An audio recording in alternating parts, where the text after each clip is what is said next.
好耐冇錄嘢咧。簡單嚟講咧，我而家就會搞一啲嘅類似寫文嘅tips 或者係少少嘅心得啦。咁其實咧，好多人都可能會覺得brainstorming 或者去作文前諗嘅呢樣嘢好似唔係好重要，即係你諗到啲咩就寫啲咩。其實點解有個問題咧？咁其實咧係有幾個問題嘅，咁我就慢慢講翻出嚟有啲咩問題啦。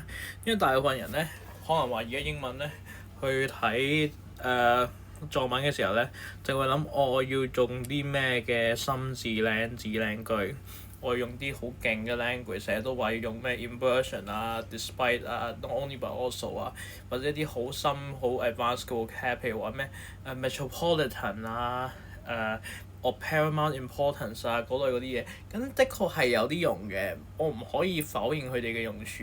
但係咧，你咁樣咧，你淨係擺個 emphasis 喺呢個 language 嗰度咧，咁你就會睇漏咗兩樣嘢，就係佢原本嘅內容同埋佢原本嘅組織。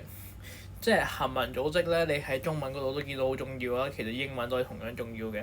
咁尤其即係我哋係冇嗰啲咩即係 handwriting 嗰啲嘅標點啊，或者係手寫嗰啲分咧，我哋咧大部分啲分都擺咗喺 content 度同埋 organisation 度。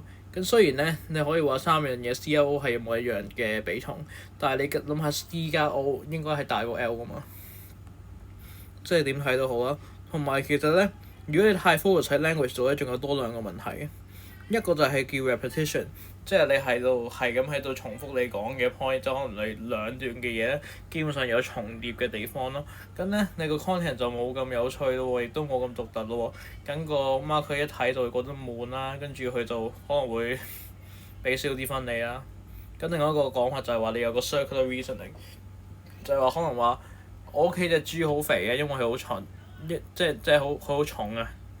咁咧，其實唔止咁解嘅，其實你要分幾步解你先可以 prove 到，好似咧你數學去 prove 嗰啲咩 property of parallelogram 之類嗰啲嘢啦。咁可能就話佢一開始就有個 sedentary 嘅 lifestyle，即係佢平時唔肯喐，跟住就唔做運動啦，little to no exercise。然後咧就好易咧就會增重啦，即係會食多啲嘢就會好易重啦。跟住咧好多人就變肥啦，咁可能咧屋企人有話過，可能話佢哋隔離鄰居啊，佢哋周圍啲人都肥啊，咁其實咧呢個先係真正嘅原因咯。即係可以喺個 lifestyle 度講，而唔係話因為佢重啊，因為佢天生就係咁啊。其實唔係，有時好多嘢都係後天嘅人為造成嘅，所以我覺得呢樣嘢係值得解釋嘅。好啦。咁我哋第二個問題就係咧，我哋會搞 word count 呢個問題，即係可能話好多無論係老師啊、補習社都好啊，佢就可能話叫佢寫多啲字就寫得越多越好。咁佢呢樣嘢係半對半錯啊，因為你其實係要知道你每一句嘅組織，你係有個 purpose，你要知道佢係為咗啲咩目的而寫嘅。譬如話我呢一句係 topic sentence，跟住仲有一句係 concluding sentence，跟住我中間可能會擺3至5句嘢，嗰3至5句嘢係用嚟做咩嘅？可能係用嚟做background，即係鋪墊啦，然後就攞嚟去解釋一啲 example 啊，或者係一啲嘅impact 啊，咁樣先係有適當嘅行文組織擺咗喺度，咁你就咁樣先可以係完整咁 prove 完你個 point 係啱嘅。咁通常個字數通常咧，其實只需要100至150個字每段咧，因為你通常個 body paragraph 都係3、4段嘅，你寫完之後咧，再加埋嗰個intro 同埋個 conclusion 咧，我唔知你要寫幾多字嘅，通常咧我就寫100字到嘅，但係咧有啲人會寫200字啊嘛，咁佢哋可能仲要更加多嘅時間去處理呢一樣嘢啦。咁所以就其實真係唔難去做到可能話600字或以上嘅，你只需要係寫到5句以上咧，其實咧喺一段入面已經非常之足夠咯，所以其實唔需要去斟酌呢樣嘢咁多。跟住第三個問題啦，就係啲人咧成日會喺嗰啲 title 啊、introduction 啊，咁其實喺度棘住咗，即係可能話我要諗靚啲，我要第一下就 impress 到 marker 令佢眼前一亮。但係其實呢樣嘢咧唔應該喺考試嘅時候先開始嚟諗呢樣嘢。即係我當然知道個 title 係考試先嚟諗，但係你其實你考試之前亦都可以練定係有啲 pattern 咧係可以 memorize 嘅，尤其係嗰啲譬如話introduction，咁最多出現嘅 format 咧喺 part B 嘅話咧，就其實係 letter to editor。咁咧，咁譬如話啦，有啲咩咧？let's say 佢有啲佢有啲 trend 就好多好常出現嘅，然後就話有個 heated debate，跟住就會可能講正反嘅意見啦，跟住就講你個 stance 咯。咁呢個我陣間會再講少少嘅。咁基本上我想講啲咩就係呢樣嘢係背得㗎，你絕對可以入考場之前背嘅，呢個唔係作弊嚟嘅。所以咧，其實你可以，你話我唔知道邊度開始揾喎，咁你咪揾個 sample writing 直接搬字過紙抌落去咯，即係個方面應該係大致已經冇乜出入嘅。咁如果你唔搞，你唔温，你唔搞啲title introduction，你唔練定嘅話，會點算啊？咁唔單止會錯啦，跟住白白咁失去咗少少 format 分啦，即係嗰啲 organisation 分啦。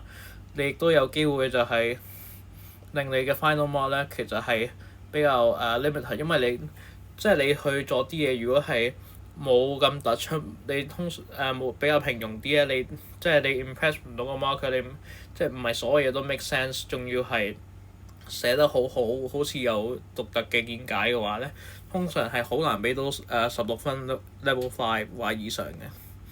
我唔係話冇可能，只不過係話個可能性低好多咁解啫。咁我就覺得其實咧呢樣嘢係有自己嘅療法嘅，有自己嘅解決方法嘅。咁我自己會點咧？我第一樣嘢就會用 bullet point 去寫低我啲嘅 argument 啦。即係譬如話，我可能會寫我呢度話我夠唔夠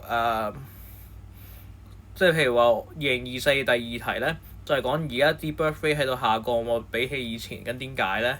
就要你解釋下啦。咁可能咧，我就會寫我唔夠錢啦，可能話而家啲人咧工作太多啦，咁冇時間湊仔湊女啦，亦都有呢個問題就係佢哋啲。佢哋會喺錢同生仔生女之間咧，可能選擇咗錢或者自己嘅事業嘅stability 都唔定。咁呢個咧其實已經可以咧再分埋幾樣嘢㗎啦，但係我好快再講啦。咁你寫完啲 main argument 之後咧，咁其實你就話個位置擺喺邊度咧？我覺得應該係擺喺嗰個嘅 question paper 上面。咁因為你通常咧你唔似數學科有草稿紙咁樣㗎嘛。咁你可能就要用啲空位嚟寫，但係你又唔想用嗰個 answer paper，因為你又驚佢 mark 咗你寫嗰啲草稿，所以唯一你可以寫草稿嘅位應該就係 question paper 嗰啲 blank space 啦，因為佢唔會 mark 你嗰種 question paper 噶嘛，咁你就用盡啲空位嚟寫咯。你嗰啲咩 this is a blank page 或者喺你嗰個問題隔離，你覺得呢個位置方面你就攞去寫咯。咁同埋咧，你唔單止要諗呢樣嘢。你嗰幾個 point 應該都要有啲唔同嘅地方、唔同嘅角度嚟諗，即係咧中文都可能有啲多角度描寫，定係多角度思考啦。以前嘅通識啊，同埋而家嘅 CS 都應該會有少少諗到嘅。咁譬如話啦，我哋 birth rate 咧，可能係一個社會嘅問題啊嘛。咁社會嘅問題自然就可以諗到係有關錢、有關社會、有關文化，咁其實好易已經等到3個。我哋可以諗嘅方向出嚟咯，或者話我哋去講一個 school week 嘅問題，就係如果由一個5日嘅學校嘅週變做4日咧，即係有1日放假咧，咁我會轉咗啲咩啊？即係會影響到邊個啊？可能會影響到學生啦、老師啦，咁你可以喺呢方面去諗，佢哋對佢哋嘅身心有咩影響咧？咁樣已經係開到2段出嚟，跟住咧。再諗埋啲佢哋嗰啲時間嘅方面，即係會唔會係遲咗放學啊？咁嗰個問題的確係有講到話，原來係遲咗放學嘅，咁就會有啲唔同咯。咁我覺得就係咧，如果我哋可以去一早寫低啲 main argument，一早去諗定我哋行嘅方向咧，我哋就個 content 咧會更加豐富啦，亦都唔會有呢個離題嘅機會，因為你自己已經 check 咗你自己個大概個方向係咩㗎嘛。咁我相信你大家都係有足夠嘅頭腦去處理呢啲問題嘅。好啦，咁之後就係要諗我哋有幾多個 body paragraph，亦即係正文要幾多段咯喎。咁譬如話我唔知有幾多段啦，咁你諗唔到幾多段，你就諗話3+0先，即係3段咯。正常嘅3段3個 point，緊1、2、3好易記，唔使諗嗰啲咩駁論其他嘢住嘅。即係你真係淨係諗到2個 point，你先話我可能要擺個駁論入去，跟住變2+1。咁如果你真係好有時候或者好有信心，你嗰篇嘢一定會做得好，咁咪可以3+1咯。咁我都講明呢度0同1嘅意思咧，就係 rebuttal。好啦，咁我已經俾咗你個好brief 嘅一個 calculation，就係其實你做到600字真係唔係咁難嘅啫。咁我希望可以做到嘅嘢咧，就係我哋可以個 word count 咧係可以穩定地做到500至600，就唔驚太少字，即係我哋唔會擔心呢個字數嘅問題。亦都可以咧，我哋喺計我哋有幾多字嘅時候，我哋要知道我哋要做得幾快，寫得幾快，咁我哋睇時間都唔會咁咁有壓力啊，咁心急咁樣咯。好啦，跟仲有啦，至於呢個 title introduction 嘅問題，你話我唔知道邊度開始喎，或者話我冇人去同我解個 structure 喎，咁呢樣嘢我可以慢慢同你解嘅。不過我今次淨係解一個 format 先啦，因為最多人用嘅係 letter to editor。咁其實最重要你要知道佢係點樣運作，你唔單止係要背啲字，你知道啲字嘅意思，你知道佢入邊嗰個 mechanism，佢背後嘅運作原理咧，係會令你融會貫通容易好多嘅。即係你寫 M 篇文，你都係揼翻同樣嘅 format，只要係同樣嗰個嘅文體就得㗎啦。譬如話今時今日咧呢個現象咧就即係突然間就好多人討論咯，或者話係變得好普及啦。咁而家呢樣嘢咧就令好多人討論咯喎。咁討論嘅人有邊個啊？可以係public 啦，可以係 school 啦，可以係香港人啦。咁就淨係睇即係佢究竟個scale 有幾大咯喎？即係睇個範圍係學校啊，係成個香港咧，定係淨係講一個好細嘅，可能話你社區附近你可能你嗰啲樓要裝修嘅嗰啲嘢咧，即係樓屋苑嗰啲嘢要裝修緊，可能就淨係講個屋苑個範圍都唔定嘅。跟住就有啲正反嘅意見喺呢度咧，其實咧即係 claim 即係 argue 即係我覺得呢啲你哋大概都應該會識嘅嘢。咁但係我呢度可能話即係你哋唔熟嘅話，呢度都俾翻你睇嘅一陣先嘅。咁跟住啦，通常咧你喺寫 letter to editor 都會有叫你俾自己嘅 view 啊、opinion 啊，或者係嗰啲嘅自己嘅一個嘅立場咁樣咧。我通常都會用 is my firm belief that is my firm conviction that， 跟住就寫邊樣嘢好啲，跟住就話佢係利多於弊，弊多於利，定係話淨係好淨係壞。跟呢度都有少少 template 可以俾你睇下嘅，即係少嘅骨架可以俾你睇到嘅。跟 for title 咧有啲咩可以做咧？譬如話啦，2025第4題咧，佢係講關於 group work 嘅喎，同埋佢嘅挑戰。咁我哋就係要俾少少嘅諗法，即係俾少少 suggestion 去點樣去處理佢。咁所以咧，我哋而家要諗係處理咪即疏逼呢樣嘢啊嘛。咁究竟係有啲咩嘅諗法咧？即係可能話simple 就係會好啲，或者話我哋有 direct communication， 就睇你最主要嗰個方向，你嗰個 theme 係乜嘢？即係可能話簡單啲做嘢啦，直接啲啊，我就會講 less is more。咁我就會好似一個 slogan 咁樣講。第二個諗法就高階少少，但係都可以試下，就係用 analogy 比喻呢樣嘢。咁譬如話，我想用 clockwork，或者我想用一啲好似零件咁樣嘅東西，因為我哋好似咧喺一個 group 入邊咧，我哋都係一啲零件喺度運轉，一齊喺度 power 一個 machine， 即係一齊喺度 power 呢個一個 group 一個大嘅machine， 可能呢個大嘅蒸汽引擎咁樣啦。所以我就會話 calibrating the clockwork， 即係去調整翻啱佢個 group work。咁我第三樣嘢亦都可能會用 rhyming， 但係呢樣嘢好難嘅，即係有時你真係好尷尬，你嗰題咧揾唔到啲 rhyme 咧，咁你就攞啲相似嘅可能 poetic devices， 譬如話 alliteration 啊，或者話係其他東，即係其他嗰啲 simile 都有機會用到。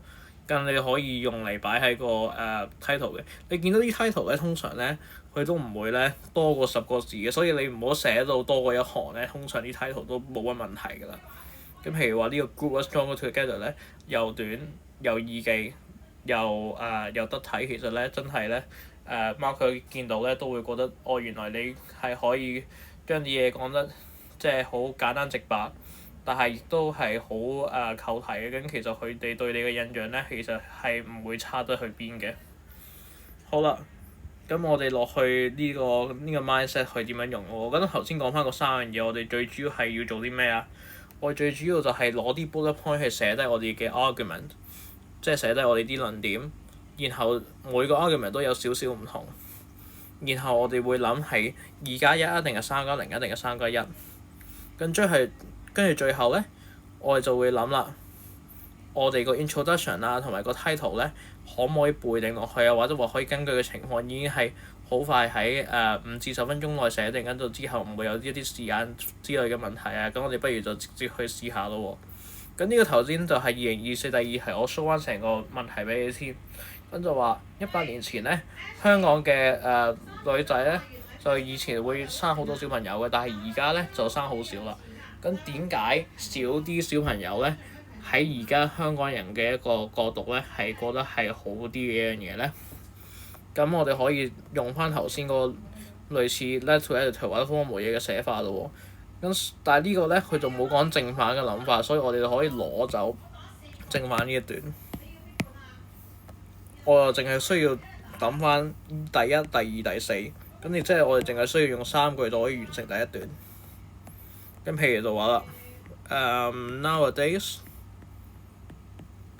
但係當然咧 essay 咧仲有 title， 我爭啲唔記得咗，所以我哋可能要諗到個 title 先。咁可能就話，少啲生育率喎，少啲生育率，我哋可以點樣諗啊？我哋可以諗就係、我哋諗可能 slogan like 即係大約一啲，就可能話lower birth rates，咁我哋就直接寫落去先。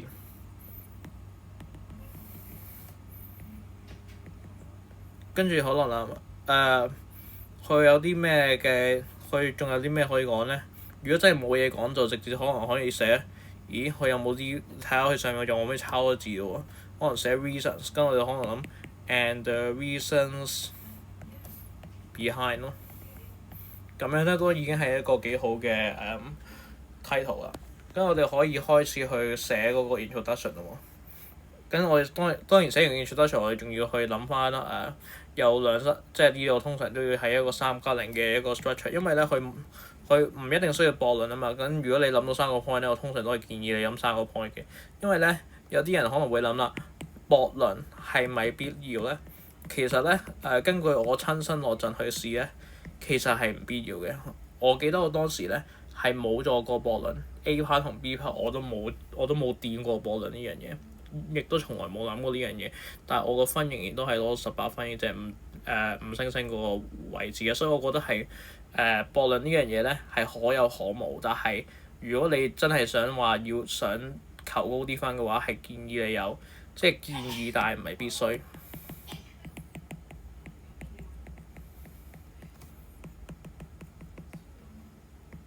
即係我希望可以咧，即係即係釋除你哋呢方面嘅疑惑。好啦，咁我哋翻去寫翻嗰個 introduction 啦。咁你跟翻個框架咁寫啦。第一個就係話好多人突然間關心呢個話題啦。Nowadays most families or couples 可能話 tend to have fewer children compared to the past。咁你話 now 擺喺邊咧？其實已經擺咗喺前面 nowadays，所以就唔使啦。好啦，跟住我哋頭先第二句係咩啊？就話好多人去講呢樣嘢啊嘛，所以話可能話 this has caused a heated debate。咁喺咩嘅範圍度講咧？你諗下，佢話邊度啊 ？In Hong Kong 喎，跟住就可以話 among the public。咁邊度嘅 public 啊？咁咪 in Hong Kong 咯。即係成個社會都喺度討論呢樣嘢，跟住就話啦，我嘅諗法係咩啊？但係今次我哋唔係俾立場喎，我哋係要解釋喎。咁我哋就用翻呢個解釋嘅諗法，就即係抄翻落去啫喎。即係差唔多我要解釋呢樣嘢，所以咧我哋亦都可以用翻頭先我哋寫嗰個嘅 title 去諗啦。所以就可能話first I am writing to explain the reasons behind why Hong Kong's birth rates are dropping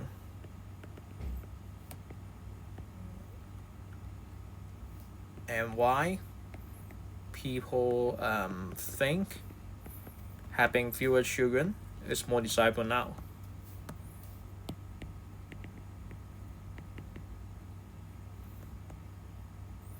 或者 why people think this is more desirable， 即係但係唔需要嘅，我覺得都係寫翻成個會可能會，雖然就長氣少少，但係都 make sense 嘅。咁當時你話我寫咗啲咩咧？其實我就寫得即係可能話勁少少，可能話 why people think the cultural zeitgeist， 即係 zeitgeist 大概嘅意思咧就係 attitude 啦。你可以試下去用呢個字都得嘅。佢簡單嘅意思就係 the attitude，the thought of the time， 即係佢當時啲人大部分嘅 majority 嘅 opinion 係乜嘢咯。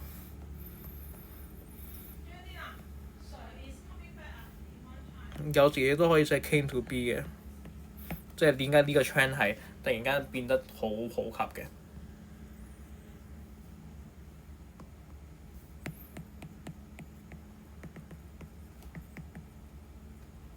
好啦，咁我會寫啲咩 point 咧？咁我就俾你哋少少時間咧，去諗翻3個 point 先，跟住我就會寫低啦。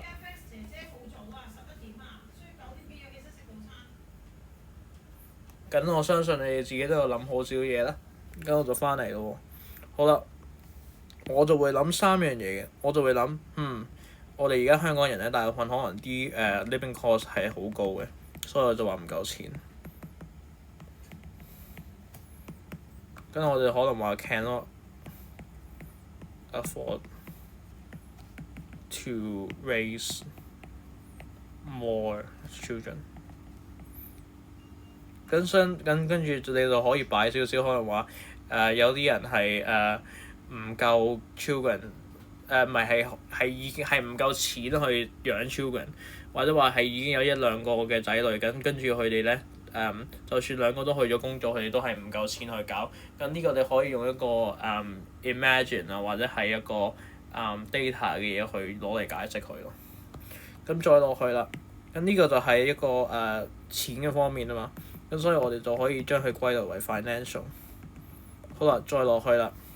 咁而家我哋就會講呢個嘅可能話係 work culture 啦。即係除咗我哋唔夠錢咧，其實係唔夠時間。但係我哋可能要形容下呢個 work culture 好定唔好喎。咁我哋通常唔可以直接話 bad 㗎嘛。我哋可能通常可以話即係要學翻啲字啊嘛。咁可以用啲咩啊？可以話係 over competitive、hyper competitive 或者係 toxic。係啊 ，cam 嘅嘢 toxic 即刻用得。好啦，咁呢個係咩方面咧？呢方面其實係太多人 OT， 跟住就唔夠時間。No time to look after children。咁你就話通常啲即係家長都係想為細路仔謀幸福㗎嘛，咁佢哋都唔想啲細路仔係冇人湊啊，咁即係喺一個冇父愛母愛嘅環境之下長大，所以咧佢哋其實都係想為小朋友好嘅，即係呢啲係官腔啲嚟講啦。咁所以咧呢個咧就係一個 social 嘅一個 factor， 因為佢哋即係呢個係通常啲社會嘅人就話想爬社會階層，所以先會去即係工作長啲嘅，但係佢哋係即係不惜咁樣犧牲咗自己嘅時間。咁第3樣嘢啦，其實都有少少關工作事，但係咧佢其實係因為咧可可能話係某啲即係文化嘅偏見造成嘅，所以我就覺得呢個可以係講 cultural 嘅 point 咧。咁佢係咩咧？其實最主要就係因為可能話以前咧女仔係唔俾揀，即係你想唔想生仔啫，可能都係嗰啲咩男尊女卑嗰啲諗法啦。所以我就會可能會諗呢個 gender equality 同埋 self-expression 嘅問題。咁呢樣嘢可能係難少少嘅，我都明嘅。咁但係當時你話我點樣喺考場度諗到呢個 idea 嘅咧？其實咧我就係有睇嗰啲南華早報啊，或者係CGTN 啊，佢真係有啲嘅 English 嘅 documentary 可以即係紀錄片啊，我都覺得幾值得睇嘅。跟我就直情咧就 call 咗喺度咧，我覺得可能係變咗一個加分位都唔定。跟你見到而家呢度咧，有 financial 啦，有 social 啦，有 cultural 啦，咁樣3+0已經係一個好足夠、好多方面嘅分析嘅一個 essay 啦。跟住我哋可能寫埋 conclusion 咧，你就話點樣寫 conclusion 啊？你就話可能通常都係講翻，因為有 A、B、C 點，所以就形成咗呢個趨勢，或者我個立場以下係咁樣。跟住就可能話it is hoped that 或者另外一個好多人都會識嘅 phrase 就係話 it is high time that， 但係 it is high time that 有啲咩特別啊？就係呢度所有嘢後邊咧都要轉做 past tense 咯。咁呢樣嘢即係我希望大家去讀書嘅時候咧，會去讀啲英文 pattern 嘅時候，你要留意佢嗰啲後邊嗰啲字啊，佢啲 tense 或者啲咩 part of speech 嗰啲嘢有冇去轉到啊？即係我覺得用英文咧，你唔可以直接話我呢個係一個 direct upgrade，有時唔係，有時佢有啲字咧，佢個用途或者用嘅位置咧係有少少唔同嘅。咁呢個當然就要你自己去溫啦。咁因為我唔可以即係可能話半個鐘我解釋晒，因為我希望頭先講嗰啲嘅multi perspective 啦，跟住去用翻3+0呢個框架啦，俾咗你個 introduction 啦，我希望都足夠可以去解釋到你個問題啦。跟住如果冇問題嘅話，我哋就會 move on 㗎啦。好，咁呢個咧就係另外一題可以用呢個formal 嘅諗法去諗一啲嘅又係諗 letter to editor 啦。咁通常咧，你見到呢啲咧 letter to editor 咧，咦 express your opinion 喎，咁可以即刻諗到係3+0、2+1、3+1，你呢個其實你揀一個都可以㗎。咁你記唔記得0同1係咩意思啊？就係 rebuttal 咯。好啊，咁呢度已經諗好咗啦。咁諗翻去前面啦，我哋要諗啲，我哋使唔使要 title 啊？如果係 letter to editor，咁唔係 essay 啊嘛，跟住我哋寫 Dear Editor，跟住即係唔需要去諗呢個 title，咁我哋好開心咯喎。但係 Dear Editor，你記唔記得通常最後邊係要寫咩啊？就要寫翻 Yours faithfully。嗱，另外一個咧懶人方法，我唔想記 Yours faithfully、Yours sincerely 點算啊？雖然我知道非常 faithfully 啊，但係有啲人可能話我唔識串，我唔想寫咁多，或者話我唔想記咁多嘢。咁其實仲有一個解決方法嘅，就叫 Best Regards。呢個咧就可以代替晒 Yours sincerely、Yours faithfully 嘅，所以呢個咧其實 arguably 係幾好用嘅。咁 Dear Editor 之後，我哋會寫啲咩咧？就可以用翻上面個框架咯，因為頭先就係 Letter to Editor 就直情用翻呢個，跟住即係你可以睇住呢個咧抄翻去都得㗎啦。咁只不過我哋要睇翻佢係啲咩嘅 context， 即係譬如話啦，原來 more and more people are spending extended periods in coffee shops and fast food restaurants or activities such as tutoring session。咁呢樣嘢係可以直接抄落去話呢個 trend 係 become more and more common 嘅。然後再點啊？再可能話講埋我啲係 start a heated debate。among the public 或者 in Hong Kong， 跟住再講埋原來正反嘅意見係咁喎。咁正嘅意見咧，你就可以咧就擺一個喺度先，跟住負嘅意見又擺一個喺度先。咁負意見咧，即係當你係支持先啦。咁你呢度咧就可以陣間攞嚟做駁論用嘅喎，如果你想嘅話，但係唔一定需要嘅。OK， 即係擺喺度咧係有會好過冇咯。點都好，即係會 show 到你個，即係 show 到你起碼有考慮過呢一樣嘢。當然，如果你用呢個 format 嘅話，我都係建議你係做埋個 rebuttal 嘅。咁所以如果你話我驚煩，我真係驚我諗唔到咁多 point，咁咪用2+1咯。咁我今次都會試玩翻用翻2+1俾你。咁由於頭先咧對 editor 我已經 show 過你個即係 template 啦，所以我就今次唔寫啦，我都懶人嚟嘅。但係我哋個3個 point 可以寫啲咩咧？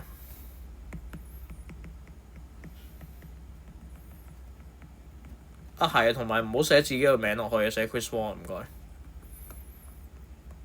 咁我哋可以寫3個 point 嘅，咁可能話我哋coffee shop 同 fast food restaurant 會影響到邊個啊？如果你坐太耐，咁坐太耐會影響到可能係其他嘅 customers 啦，然後再影響到啲 staff 啦，跟住再影響到埋個 restaurant，跟住其實已經諗到3樣嘢啦。但係咧，我哋淨係想揀2樣嘢喎。咁我覺得邊樣簡單啲啊？可能係 customers 同 staff，因為兩個都係人啊嘛，唔係死物啊嘛。咁人點樣影響到啊？一個就可能話係 noise 啦，咁可能就會影響個 dining experience 啦。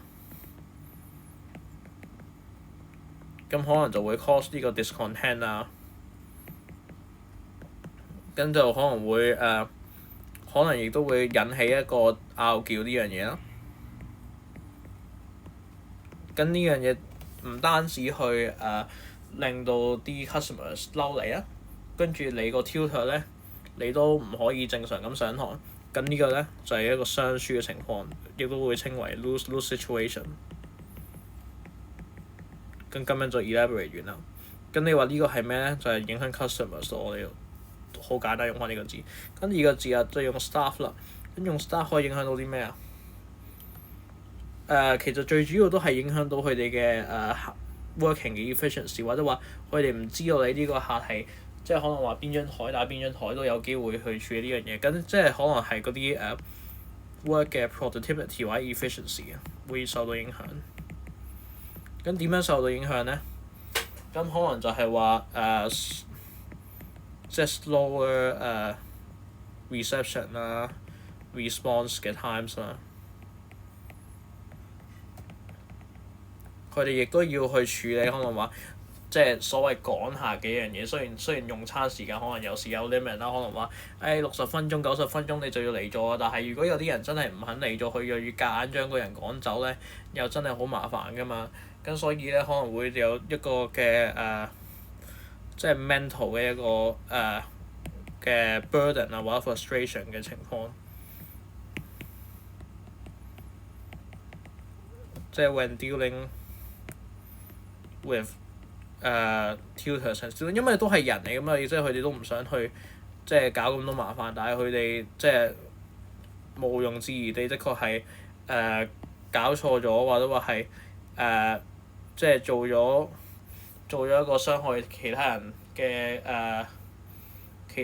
嘅利益，或者話係佢呢度嘅規則咯。所以咧，佢呢樣嘢咧就會其實即係過得好煩啦，所以就會有個 mental burden， 就會有個心理上嘅一種壓力咯。咁如果佢 build up 嘅話咧，你有得去 build up 嘅話，通常啲人就會話 anxiety 呢啲嘢，但係其實唔一定嘅。我覺得最主要都係會影響嗰個嘅和睦咯，即係影響嗰個即係影響嗰啲 tutor 嘅 reputation 啊。或者話你鬧完人之後咧，啲人就走上去網上公審都唔定嘅。所以呢個你可以揀 tutor reputation 或者係嗰間嘅store 嘅 reputation 咧係下降咗。總之揀其中一個咧，個方向都應該啱㗎啦。好啦，咁你就話點樣去做駁論咧？駁論嘅話，我哋可能會講即係要按翻你頭先嗰個第一、第二個方向去講啦。咁可能有啲人話啦，因為呢度係方便啊嘛，但係你其實最主要影響到嘅人係邊個啊？即係最直接咁樣，最直接影響到嘅人咁咪 customer。所以因為咧，即係你唔自己去即係租房啊，咁或者話你坐太耐啊，咁佢哋都係會騷擾到嘅。咁你呢個問題個 root cause 係冇處理到喎。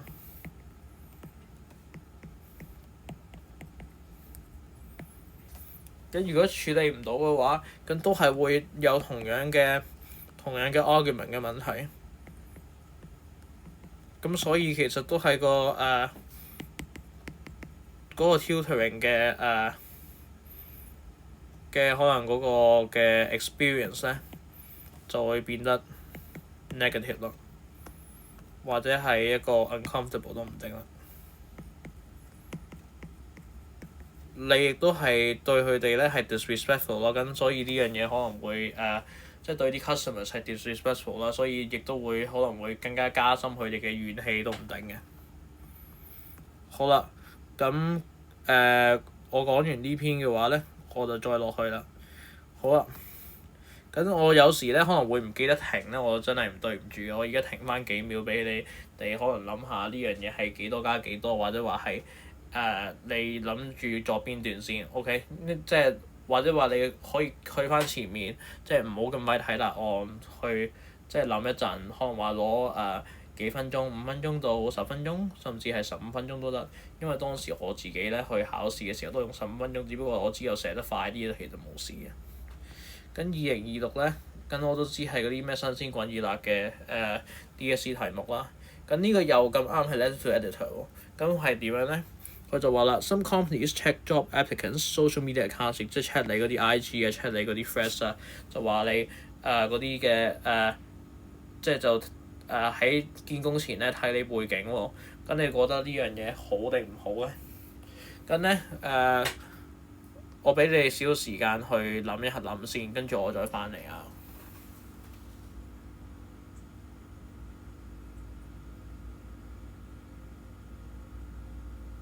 好啦，嗱，而家翻嚟啦。咁我個人覺得咧，我會係disagree with this practice 嘅。咁呢度咧有得揀 stance 嘅話咧，我就攞翻嗰個即係 letter to editor 嗰個嘅 template 就係話，哎呀最近呢樣嘢咧突然間有好多嘅 attention 喎，有好多人去講呢樣嘢喎，跟住當然攞翻你哋啲靚字靚句翻嚟啦。咁亦都可以話係。亦都可以話呢個 trend has become increasingly common 都得啦。跟住就話又有 heated debate 或者話係a lot of public discussion 啦。跟住又有 supporters 同 opponents，因為呢個真係有啊嘛，呢個真係有正反啊嘛，又話有人一定會有人 agree，一定會有人 disagree。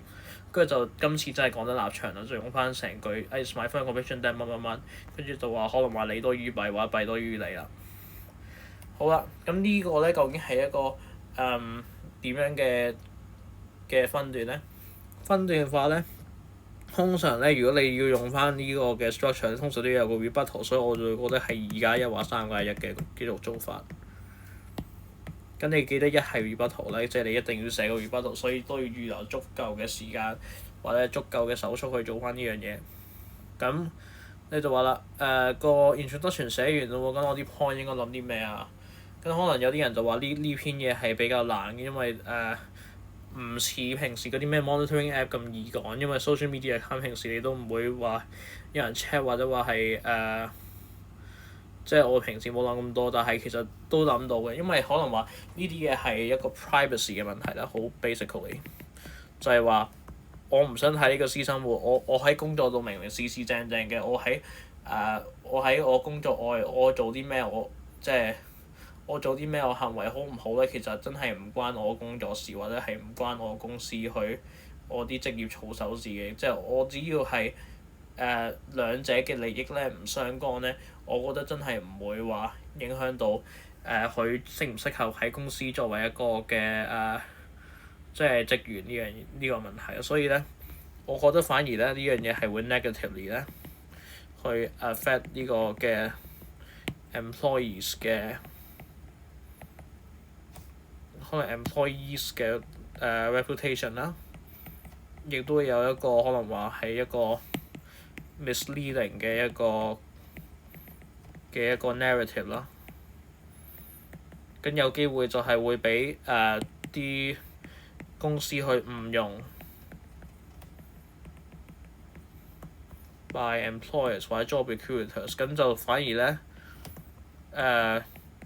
就好多人就攞唔到工啦，咁攞唔到工會有咩問題啊？冇人開到工，因為 unemployment rate 會升咯。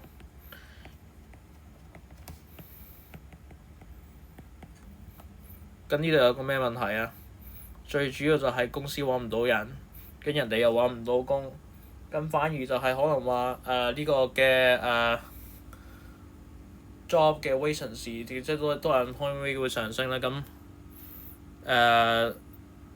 人哋點算咧？其實通常就係會話quality of life 係下降咗嘅，或者話係因為啲人係揾唔到錢咯。所以呢個我會可能會拗係一個 financial 嘅一個 point。好啦，再落去啦。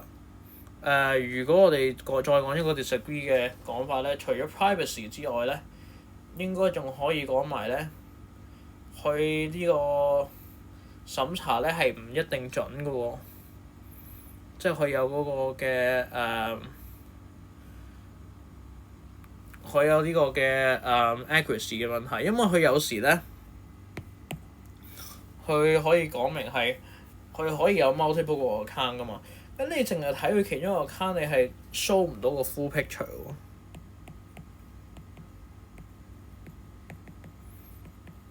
即係可能咧，佢講嗰啲比較offensive 啊，或者話係impolite 嘅嘢咧，可能就會俾佢 use against them。咁呢樣嘢平時佢即係可能會有個 contrast，即係 with 呢個with 呢個employee 嘅 behaviour at work。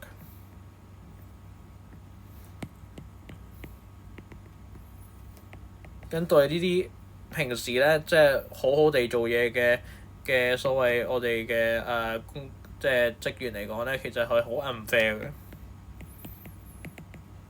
即係簡單嚟講就係not based on 呢個 on actual work performance， 咁其實就扭曲咗呢個嘅所謂佢哋個即係所謂嘅自己 employee 嗰個聲譽咯。即係 not based on actual performance at work， 跟住又會 tarnish 咗，或者係即係 tarnish 即係類似 make dirty 啊，即係 employees reputation。跟對呢啲 employee 咧，就揾工呢樣嘢咧，佢哋會難咗。咁雖然你就話啦，咁點解揾工難咗呢樣嘢都係差唔多啊？咁其實因為呢樣嘢佢有啲咩唔同？一開始就係話呢啲人係揾唔到工，但係另外佢講嘅呢樣嘢就係話佢哋平時個record 係好清楚嘅，即係好即係一啲錯一啲即係冇類似無功無過之類啦。但係你而家就搞到佢突然間好似有過咧，咁呢樣嘢對個 employee 係 unfair，因為平時佢做啲嘢都係啱噶嘛，佢冇做錯啊嘛，跟住你就夾硬話佢social media 講咗啲衰嘢就話有錯，咁我覺得呢樣嘢咧對啲employee 係好 unfair，因為你平時都冇去真係做啲衰嘢去搞佢所謂有呢個利益衝突，所以咧呢個唔係 financial， 呢個反而係一個moral 嘅問題咯，有機會係。同埋因為你頭先即係同頭先去講呢個有 multiple account 呢個問題咩？有啲人係多過一個 social media account 噶嘛，咁佢一個地方攞嚟放負，一個地方攞嚟係做正式嘅 account 咧，咁其實都會有一個唔同嘅情況咯，即係你冇理由真係咁唔 fair 咁逼佢交出晒所有 account 嗰啲嘅資料咁解啊嘛。咁好啦，咁當然啦，我頭先啲 point 唔一定特別好啦，但係我都係好快咁樣去諗一啲類似嘅 point 啦。咁你就話啦，點樣可以去搞呢個嘅rebuttal 咧 ？rebuttal 嘅話，我就覺得可以去諗係 privacy 嗰方面咯。即係有啲人就話啦，我 check 你個 social media account 咧，其實係為咗即係 make sure 咧你個人咧係無論係職業內定外的都可以符合你個職業操守，但係呢個都係 privacy 嘅問題，因為佢只通常啲人咧只需要係喺個 office 度 work 啫嘛。咁你離開咗嗰個公司之後咧，就即係你嗰日 clock out 之後咧，就完全唔需要理公司嘅嘢嘅喎。即係除非你 OT 啊，或者話老細有特別工作俾你，但係嗰啲唔計啦。即係當你真係放工之後咧，你係冇需要去，你離開咗公司，好似離開咗個學校，你冇需要去守校規咧，好似就冇呢個需要啦。所以咧，實際上咧，呢樣嘢都係會影響佢個 privacy，即係如果公司理你工作出邊嘅嘢咧，就係、對你私生活咧，就係、有呢個嘅阻礙同埋侵犯啦。通常都會話係 infringement 啊，或者 invasion of privacy，但係 invasion 應該用得多啲。所以對，即係可能會令佢哋有呢個stress 啊，或者 anxiety 呢啲嘅問題啊。咁其實佢哋有機會真係會可能會 more prone to 呢個嘅 mental illness 啦，因為佢哋份工就因為佢哋講咗一句話就即係受到咁大嘅影響咧，我都覺得係好悲慘嘅一件事咯。如果真係發生嘅話，好啦，咁講完呢個嘅比較 formal 嘅文之後咧，我其實會 move on 去講下一啲 informal 嘅文。係啊，我知好少人會講 informal 嘅文，但係我試下講啦。咁我都唔係特別有信心嘅，不過我試下啦。好啦，咁2025咧第5題咧，我相信大家都即係好多人都見過呢題㗎啦。咁 You have recently become vegan。咁呢度好多人啦，vegan 係咩意思啊？我淨係見過 vegetarian 呢個字，其實你當係一個vegetarian 嘅分支啊。即係平時啲vegetarian 咧，佢哋啲沙律咧係有蛋、有奶、芝士啊、dairy 呢啲嘢，即係呢啲佢仲食得。但係去到 vegan 咧 ，no，乜嘢都唔食得，即係淨係食菜。我就唔去講 vegan 啦，因為即係我都尊重 vegan 嘅意見嘅，所以我就中意食肉咁解啫。咁但係各有即係各有人各有志啦呢樣嘢。咁 share your experiences and discuss whether you plan to continue this lifestyle. Write a blog entry。我見大部分人都係咧支持寫呢樣嘢嘅，我哋不如都試下寫一個支持嘅一個即係一個 flow 啦。咁通常我會咁樣畫嘅。即係由一個過山車，由一開始我未 join 到 join 咗，跟住有一個衝突，跟住衝突之後咧，有更加大嘅一個嘅可能話疑惑啊或者擔憂啊，跟住就會去到個最頂咧，就會叫 climax 即係高峰啦、高潮啦，跟住再落去咧。就通常咧，就係你解決咗個問題之後，就會跌翻落去，慢慢跌翻落去，跟住就最後咧就有個圓滿嘅結局或者壞結局啦。咁呢個咧可能喺我覺得應該係少啲喺高中度講咯，可能初中會講得多啲。但係我覺得去到即係去寫啲 informal writing 嘅時候，成日都要用到呢個嘅 story-like 或者 narrative-like 嘅一個嘅 structure 咯。咁呢度會係咩？呢個可能會係 beginning 咯。好啦，咁呢度有啲咩特別咧？就係要分6嚿咯。即係簡單嚟講，你係冇得避開，你一定要起碼用6段去解釋你嗰個篇幅入邊嘅嘢，所以佢字數嘅要求可能真係會比平時嘅多咯。所以除非你真係話你真係擅長呢個嘅呢類嘅 topic 話呢個 format 咧，你就唔好即係無啦啦過去，即係冇溫過書就過去挑戰呢啲嘅informal 嘅文咯。咁譬如我會寫啲咩啊？喺 beginning 我就可能話我有個 contrast， 可能一開始我有個 meet up 嘅，跟住我就可能係即係burst， 即係唔想去試呢個vegan。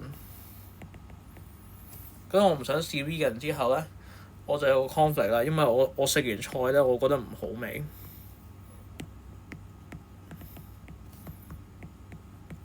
跟住咧，我再喺腦入邊諗，即係有啲 internal 嘅可能話force 啦。咁可能話，哎呀啲菜咁唔好味，我竟然仲要咧 become vegan 呢樣嘢，我可能做咗7日啊，可能話10幾日啊1個月我已經頂唔順啦，我已經接近頂唔順啦，咁點算啊？咁我就會有啲 worry 啦。好啦，跟住啦，上到去啦，咁即係會唔會有啲起承轉合有啲轉捩點咧？可能就係你突然間遇到你突然間咧約個friend 去有 lunch，跟住就咁啱就係去間 vegan 嘅鋪。但係咧，你就從來未諗過去 vegan 嘅 restaurant，所以呢個對你嚟講係一個新奇嘅體驗。咁跟住咧，你發覺，咦，原來係好味嘅喎，跟好味我就開始咧對呢個 vegan 咧係有一個 change of heart 會改觀。跟住咧我就再問啦，咦，點解 vegan 嘢係咁好味嘅？我就可能去 online 啊，或者去問下 friend 啦，咁就發覺原來咧 vegan 都有好多係好食或者望落去幾好嘅東可以去即係嘗試下嘅喎。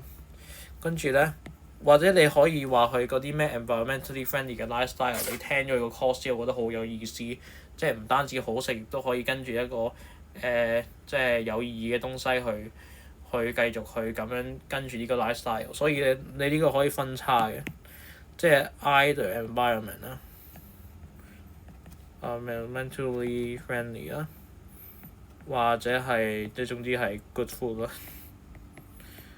即係你嗰啲咩 impossible steak 啊，咩其他嗰啲 plant-based food 你都可以抌落去。跟住就話啦，你最後就覺得其實咧 vegan 咧 not so bad after all， 所以我會繼續 become vegan 咯。咁呢一個只不過係其中一個解法啫。咁當然我寫得好少啦，咁同埋佢入邊佢都有啲嘅少少嘅 detail 要講，譬如話 let's say 去呢度有啲audience engagement 要搞嘅喎。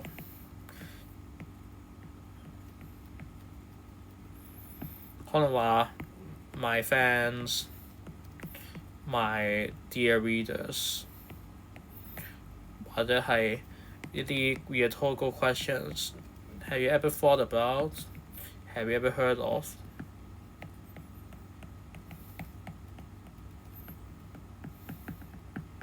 或者係 Can you imagine 乜情況？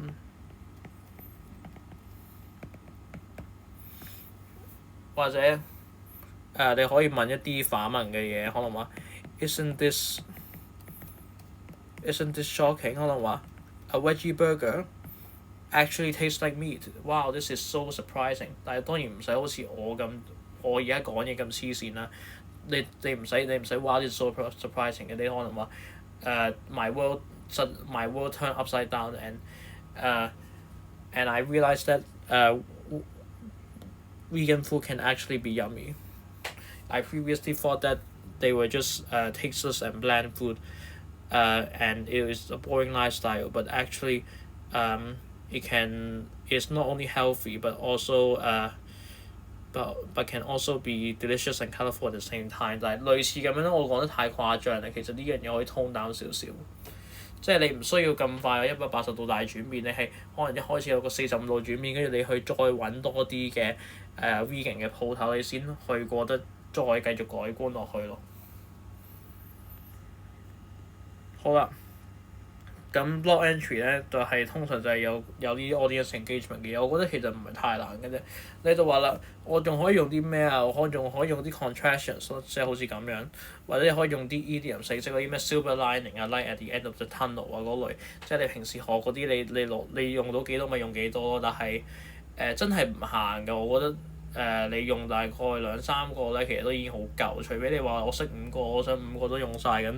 就真係睇你做法啦，因為我個人就唔用 idiom 都攞到5星星嘅，但係你想用咧，我當然唔阻止你啦。好啦，咁再去到呢度啦，最後一個暫時我會搞嘅最後一個2026嘅題目就係 article 啦。咁其實呢個都幾有爭議性，因為就係話冇啦唔做醫生，跟住咧就選擇去追佢嘅生涯夢。咁就寫個 article， 跟 article 又係要 title 嗰啲嘢啦 ，about the student's journey experience。但係你見到要寫 title 又要好似頭先咁樣有個起承轉合啊，咁點鬼算啊？咁同埋仲要係一個放棄多提一個對香港人嚟講，呢個係一個咁unreasonable 或者係不切實際嘅諗法。咁究竟可以有啲咩係比做醫生更加有意義咧？咁其實呢樣嘢係可以諗嘅。譬如話你可以諗煮嘢食啦，即係簡單嚟講就係呢個其實亦都係一個好即係對人好一種好溫柔的愛，即係即係唔需要喺大。即係唔需要大，唔一定需要大事先救人嘅。你小事都可以，你小事都可以咧，即係傳遞你嘅熱情、你嘅愛俾其他人。即係用你少少嘅 effort 咧，去即係做即係所謂點亮人哋嘅光。即係你有冇見過 Fresh 咧？有個咧關師傅咧，佢係成日幫啲露宿街頭或者話冇乜錢嘅人去煮嘢食㗎。我覺得其實呢樣嘢咧，佢去煮嘢咧，即係可能會為啲food bank 啊，或者係一啲嘅，即係可能話真係 underprivileged 嘅 people 啊，去 cook food 咧，我覺得係幾有意義嘅，幾有意思嘅。所以我就突然間諗到煮嘢呢樣嘢咯。咁你就話仲有冇啲咩方向可以諗啊？我諗到一個啦。咁如果唔做 doctor 嘅話，可以做咩啊？有啲人可能選擇去教書喎。點解教書啊？因為可能話好多人去讀書嘅時候咧，佢經歷咗好多一波三折好即係占卜嘅路啦。咁都所以即係我唔知點讀呢個字啊！我都唔記得係咪咁寫，我仲冇查，即係類似咁樣啦。咁咧即係好 bumpy 啊，好 full of obstacles 啊。咁呢樣嘢咧就令佢即係有感而發，就話我唔想更加多人咧都經歷我呢個咁痛苦去讀書嘅經歷，可能話有好多嘅parent 嘅 expectation 啦。可能話係我成日都要 burn 咗 midnight oil，甚至係瞓唔到覺嘅夜晚，就係為咗去温書。即係我覺得我變咗做一個即係 study machine，我冇晒一個我冇晒一個平時做嘢嘅 passion 啊。但係我覺得透過去教育人哋咧，透過改變人哋嘅生命咧，即係從一個諗嘢嘅方面，喺後天嘅方面去改變人哋嘅生命咧，呢樣嘢係可能更加有意義嘅。咁呢個我就可以咁樣寫咯。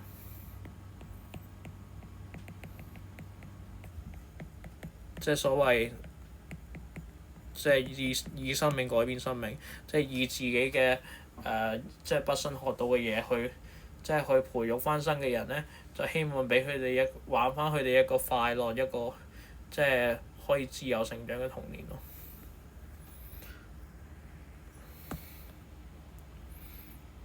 咁我希望都即係你話我可唔可以再講多少少？即係可能話俾翻呢個起承轉合你啊，可以嘅。即係可能就係你 F6 你 DSE 放榜嘅時候，即係所謂嗰啲咩 Grace Release 啦，Release of Grace 都之類啊。跟住見到個分，可能let's say 43，可以去做 MBCHB、MEBS，哇就一開始就好開心喎。但係咧就突然間有人咧去同你即係去答話啦，或者即係同你傾好多偈啊。可能話你let's say你同啲friends classmates 去 party room， 但係諗下咧，就突然間傾下咧，大家何去何從？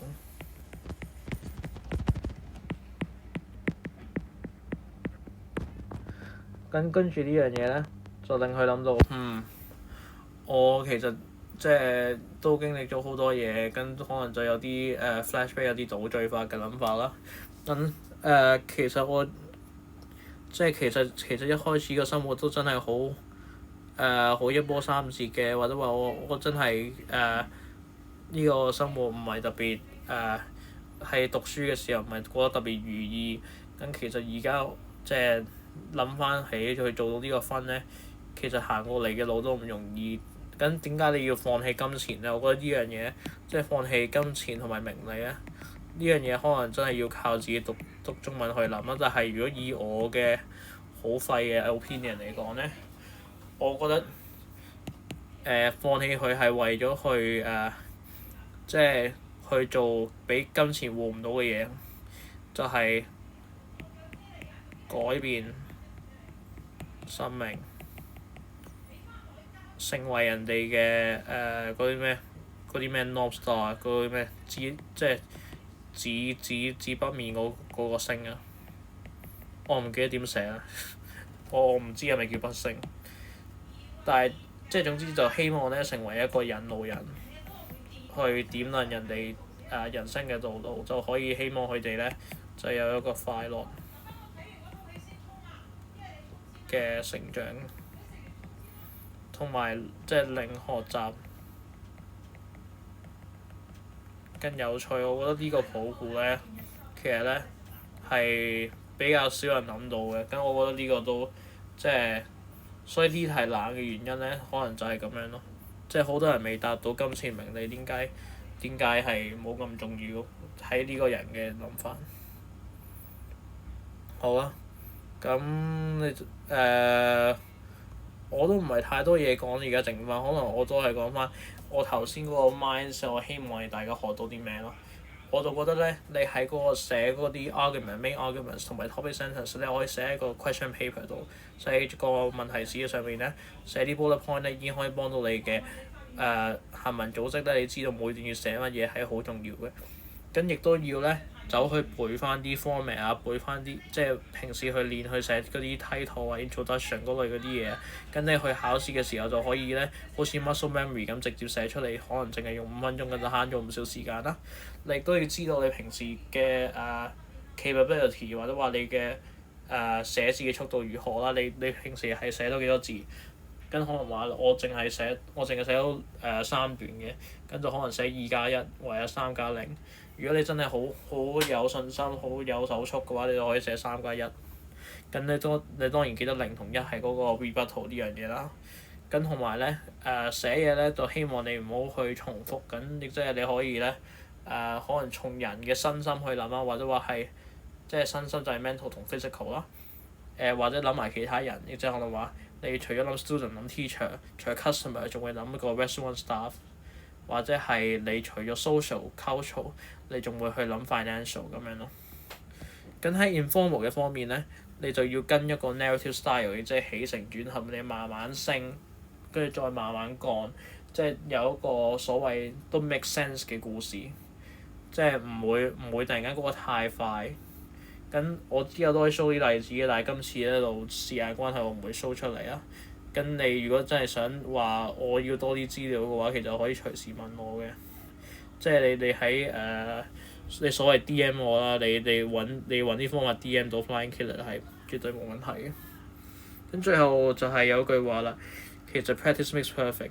每個人咧進步嘅速度都唔同，即係我自己我用咗3年，我先由一個 level 4嘅地方咧進步到5星星係有可能嘅，但係我係擺咗太多時間喺英文嗰度，我冇擺喺其他科度，我先做到呢樣嘢咯。因每個人嘅即係天分啊、努力啊、抱負啊，或者佢嘅意志力都唔同。咁其實我覺得冇需要去專登去比較呢樣嘢，你只需要諗你未來係為咗啲咩去做。你係想去做醫生係可能即係let's say你想做醫生，你係為咗錢啊、為咗名利啊、為咗呢一個嘅即係去救人嘅意義啊，或者話去即係去幫助別人都好啦。咁呢樣嘢就係、如果你揾到一個有意義，即係你相信係幫到你同埋幫到你嘅目標咧，其實已經足夠㗎啦。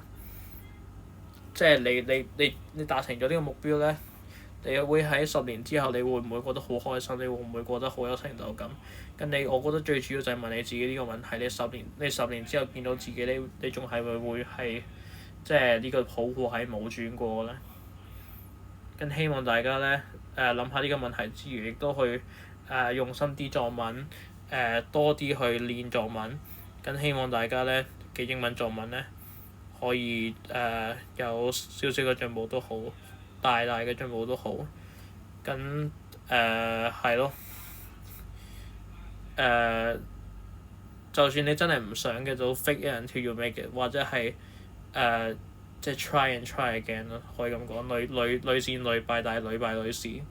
我覺得呢樣嘢好重要。好啊，咁我就講到咁先啦。咁我哋下次嘅另外一 part 再見啦。